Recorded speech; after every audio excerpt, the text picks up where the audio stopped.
A triglyceride level lower than 150 milligrams per deciliter or 1.69 millimoles per liter is considered normal. The higher it is, the higher the risk of having hypertension, high blood pressure, congested heart failure, and a heart attack or a stroke. High triglyceride levels can also cause peripheral artery disease, reducing blood flow to the legs and feet. And when triglyceride levels get higher than 500 units, the risk of pancreatitis significantly increases, where the pancreas, the insulin-producing organ, becomes inflamed or swollen, causing fever, vomiting, pain in the upper belly that radiates to the back, upset stomach, oily, smelly stools, and a rapid pulse. It can be life-threatening if not addressed well in time. To prevent all those conditions, you'll need to lower your triglyceride levels as soon as you can. And there's no better way to do that than avoiding the worst foods that increase triglyceride levels. Let's find out about them in this video. We'll also tell you about the healthier alternatives to those foods and tips to lower your triglycerides fast. So stay with us. The number one food on our list is high-fructose corn syrup. This sneaky culprit finds its way into a ton of common processed foods. From sodas to sports drinks, sauces, ice creams, canned fruits, Pop-Tarts, jams, applesauce, many breakfast cereals, and even salad dressings, high-fructose corn syrup is everywhere. Why? Because it's cheap, super sweet, and gives processed foods a longer shelf life. The problem with fructose syrup is that it spikes your blood sugar quickly and contributes to all kinds of health issues, especially if you're trying to manage triglyceride levels. For example, a can of regular soda has around 150 calories, and most of those calories come from fructose syrup, equivalent to a whopping 40 grams of table sugar. Now, compare that to the average recommended daily intake of sugar, which is no more than 25 grams for women and 36 grams for men. One can of soda already blasts through those limits, and then some. Imagine your blood sugar spiking from that concentrated amount of fructose, causing your triglyceride levels to spike. Another important thing to note is that fructose syrup is a liquid form of sugar, so it doesn't send the same fullness signals to your brain as solid food does. So you'll end up consuming more without even realizing it. So what should you do instead?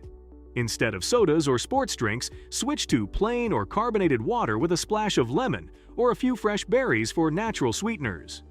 When you're craving something sweet, go for snacks made with natural sweeteners like honey or maple syrup. But remember, even those should be consumed in moderation. Always read the food labels, and when you're reading labels, look out for anything with corn syrup or fructose in the ingredients list, sneaky versions of HFCS. Number 2. Certain fruits and fruit juices. Fruits in their whole natural form are mostly healthy because they come packed with fiber, which helps slow down the absorption of sugars into your bloodstream. But fruits naturally contain sugars, like glucose and fructose. Some fruits are particularly high in these natural sugars. For example, bananas, grapes, mangoes, and cherries are among the high-sugar fruits. Now, let's talk about fruit juices. One of the most common fruit juices you'll find in the market is orange juice. A typical 12-ounce serving of store-bought orange juice contains about 21 grams of sugar, and that's without counting any added sugars that some brands throw in. Moreover, when you eat an orange, you're likely to eat just one, right? And that single serving makes you feel full, thanks to the fiber content. But if you're juicing oranges, it takes about 3 to 4 oranges to make just one glass of juice, and the fiber that would have helped slow the sugar absorption is left behind.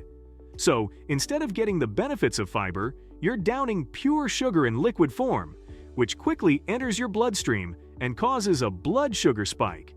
And that's exactly what you don't want if you're trying to lower your triglyceride levels. So what's the solution? The best option is to eat fruits in their whole form whenever possible. But if you really love juice, limit it to very small servings, or blend whole fruits into smoothies, where you get to keep the fiber while still enjoying the sweetness. Number 3. Starchy vegetables. Not all vegetables are created equal. Starchy vegetables like potatoes, corn, peas, and butternut squash are higher in carbohydrates and can cause a quicker rise in blood sugar compared to non-starchy vegetables. Among these, potatoes, especially potato chips, Fried chips and baked or mashed potatoes are among the foods with the highest GI values, with a GI of around 85 to 90, depending on how they're prepared.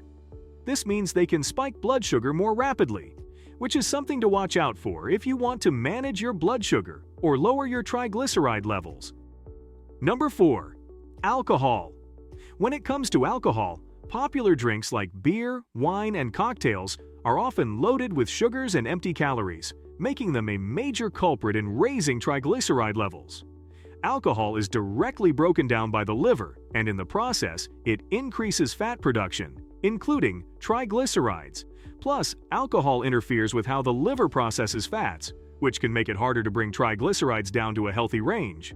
So, quit alcohol, or at least limit it to minimal amounts. Number 5.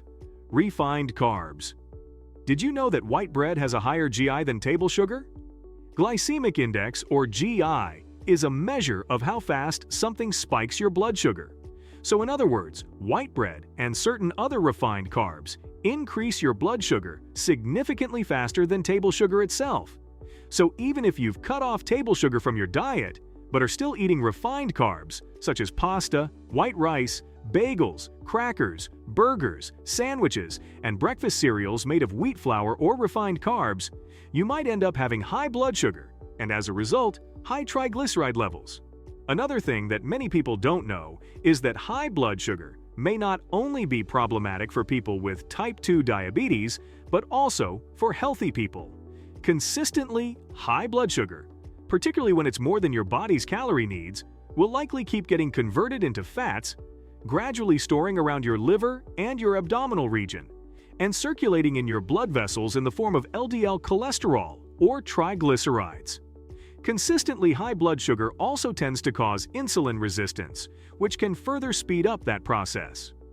So, what should you do? Well, always keep your body's calorie needs in mind and match your carb intake to how many calories you're actually going to burn that day. You don't want to cut off carbs completely, but at the same time, you don't want to eat too much of them in a single serving. For example, a typical slice of white bread has around 70 to 80 calories, depending on the brand. If you're on a 2,000-calorie diet, that one slice is only about 4% of your daily calorie intake, which sounds small. But carbs add up quickly. Most of those 70 calories come from carbohydrates, about 15 grams per slice. Now, if you have high triglycerides, experts generally recommend sticking to about 100 to 150 grams of carbs per day, but that can vary based on your specific needs. So, think of it like this. If one slice of white bread is 15 grams of carbs, you're already at 10 to 15% of your carb allowance with just that. Multiply that by a few slices, and you're already nearing your target. A smarter way would be to set the daily target to no more than 150 grams of carbs and eat 3 servings of 50 grams at different times of the day. That's just an example, and you'll need to talk to your healthcare expert about setting your target sugar or carb intake, depending on your individual triglyceride levels. To fill up your tummy, since you'll be cutting short a significant portion of carbs, eat more proteins and healthy fats. For breakfast, ditch the sugary cereals and opt for oats topped with fresh fruit or a drizzle of almond butter. Starting your day with sugar-free Greek yogurt topped up with berries and nuts can be a really good option. You can replace nuts with flax seeds or chia seeds too. Choose whole foods over processed snacks. Try things like apple slices with peanut butter or a handful of mixed nuts for a filling, naturally sweet treat. During the day, non-starchy vegetables like leafy greens, broccoli, and cucumbers are your friends. They're low in carbs and can help fill you up. To replace sauces and condiments, make homemade mayo or use avocados or Greek yogurt for creamy dressings. Other options are extra virgin olive oil, lemon juice, garlic, apple cider vinegar, and whole grain mustard. Exercise regularly, even if it's a 15 to 30-minute walk around the block. If you can do aerobics, then that's much better. Regular exercise increases your body's ability to burn fats and those extra calories that you may have already consumed. Also, consider intermittent fasting, as that too improves insulin sensitivity and your body's metabolism. Besides that, you must learn about foods that can help lower your triglyceride levels.